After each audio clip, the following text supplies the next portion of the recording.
안녕하세요. 오늘은 잃어버린 서정을 찾아서 라는 제목으로 박목월 시인의 시세계에 대해서 알아보도록 하겠습니다. 서정이란 무엇일까요? 서정시 혹은 서정적이다 이런 말을 하잖아요.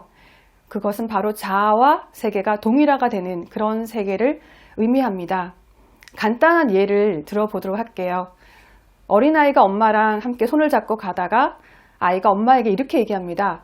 엄마, 나무는 다리가 왜 하나밖에 없어? 다리가 하나밖에 없어서 참 힘들 것 같아. 여기서 바로 의인화가 생겨나는 거죠. 바로 나무랑 자기를 일체화시킨 것입니다. 이것이 서정의 세계인데요. 우리나라 시가에서 최초의 서정시가 있습니다. 고구려 2대 왕이었던 유리왕의 황조가라는 시가 있죠. 유리왕의 황조가가 어떻게 생겨났나에 대한 어떤 유래를 짧게 말씀드려 보려고 하는데요. 유리왕 3년 때 유리왕의 황후였던 송씨가 죽게 되죠. 그래서 유리왕은 후씨를 2명을 들이게 되는데 화이라는 여성과 치이라는 여성이었어요.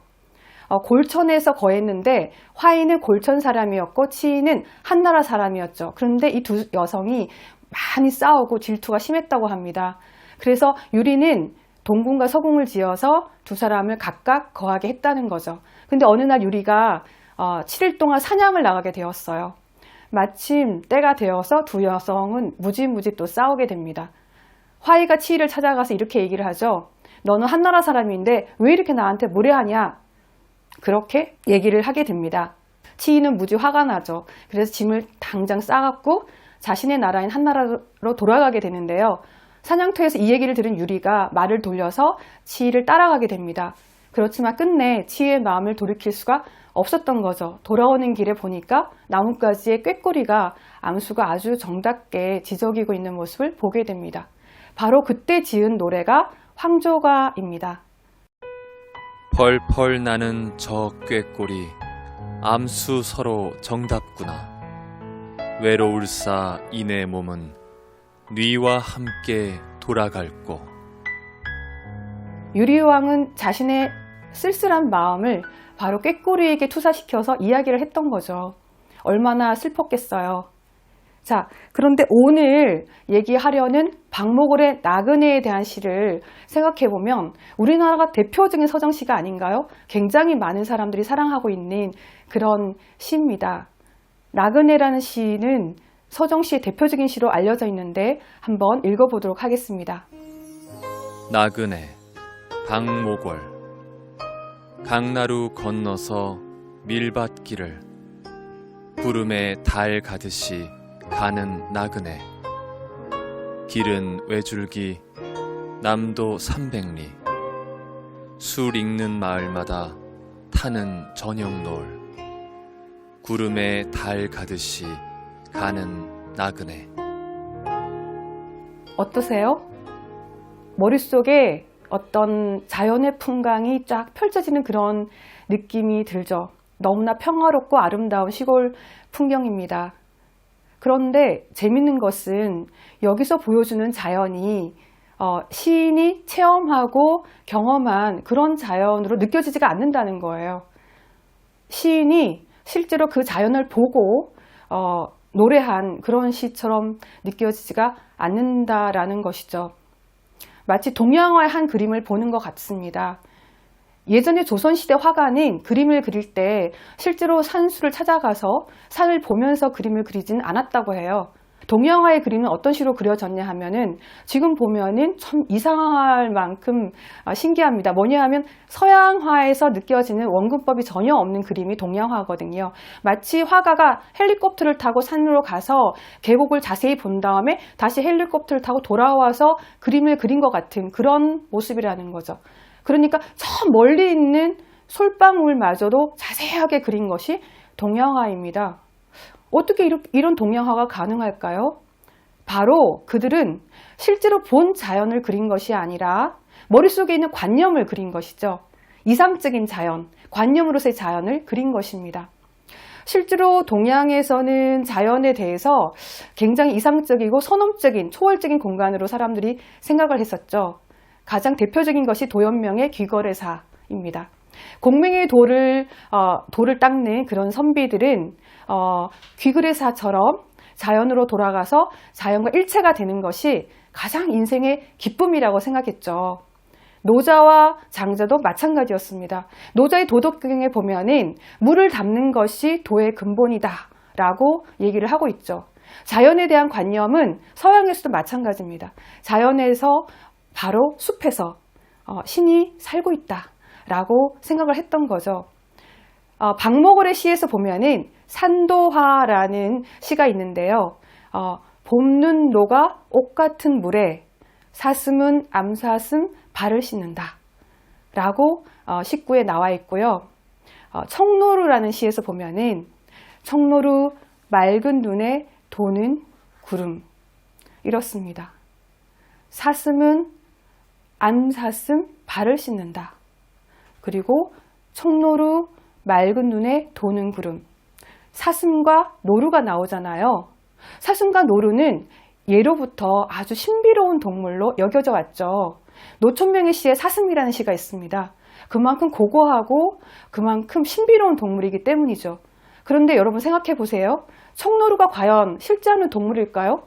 아닙니다. 푸른 색깔을 띤 노루가 어디 있습니까? 그러니까 박목월은 자기가 만들어낸 거죠. 왜? 푸른 색깔을 띠면 뭔가 신비로워 보일 것 같아서 실제로 자신의 수필에 그렇게 쓰고 있습니다.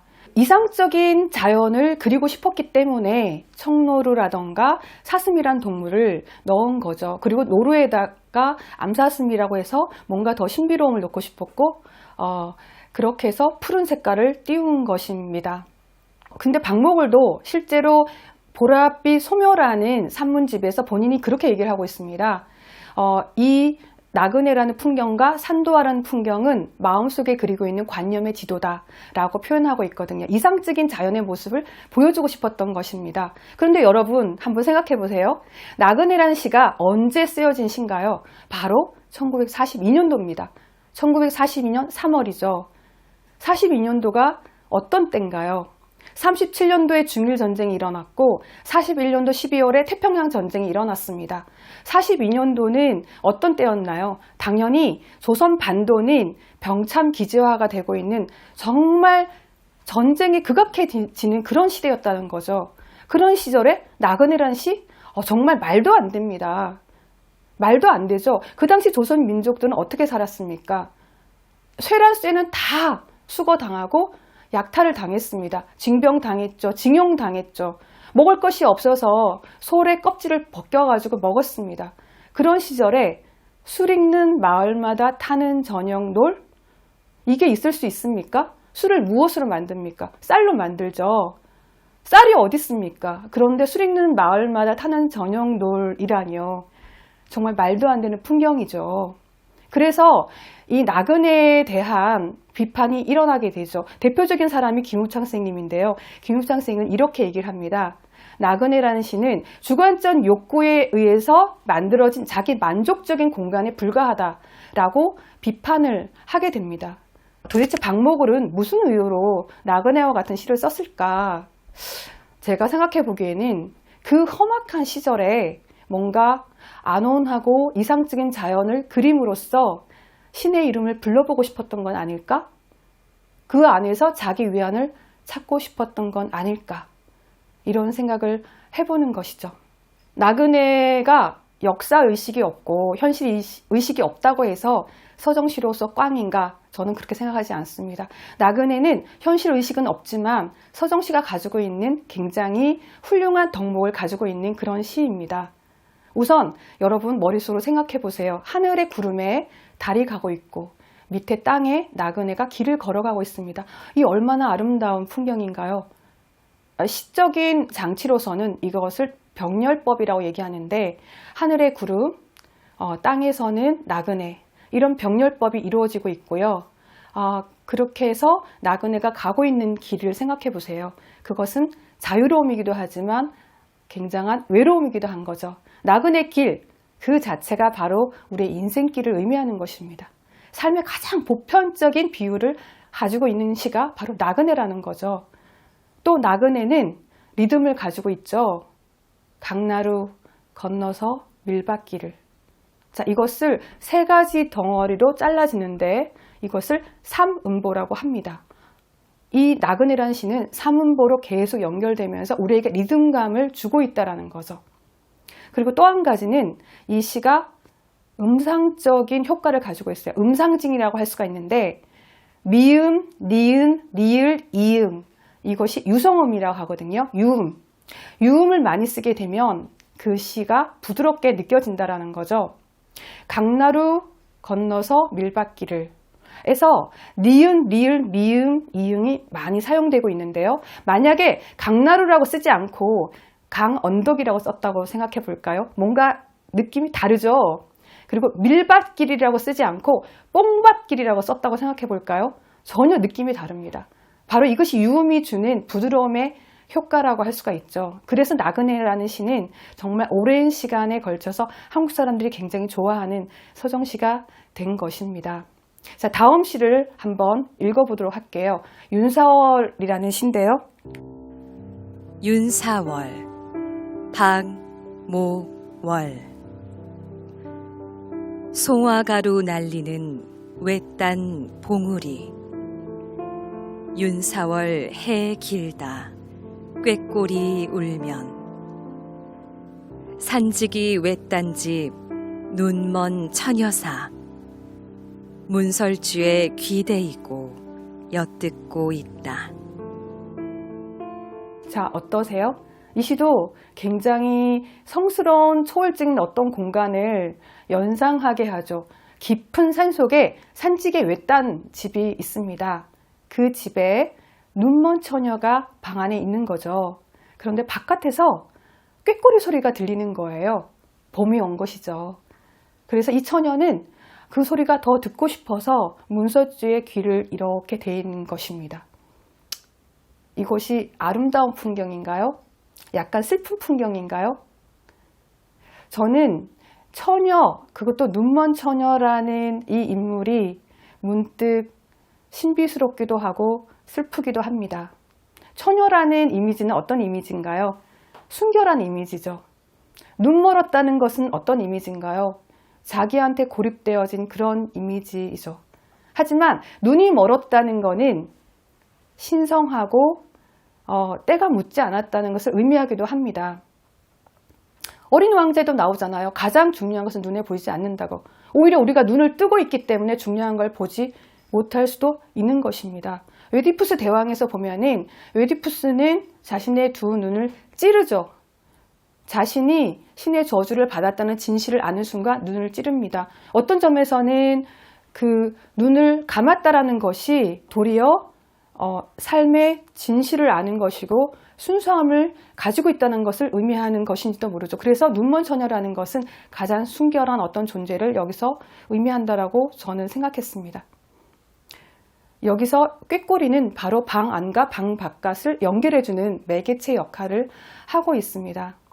자, 이 시는 어떤 것일까요? 가장 이상적이고 성스럽고 초월적인 어떤 공간에 대한 풍경을 시인은 노래하고 있는데요. 그 안에서도 박목을은 어김없이 인간의 고독이 깃들어 있다는 것을 보여주고 있습니다. 나그네에서도 길을 가는 나그네의 외로움이 있죠. 길은 외줄기, 그렇습니다. 길은 외줄기거든요. 한 길밖에 없거든요.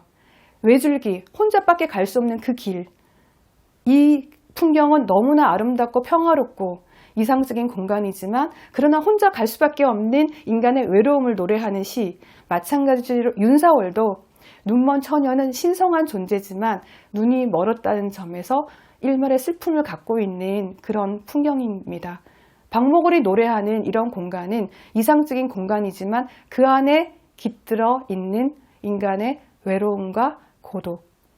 그래서 윤사월이라는 시와 나그네라는 시가 우리의 가슴을 울리고 있는 것은 아닐까요?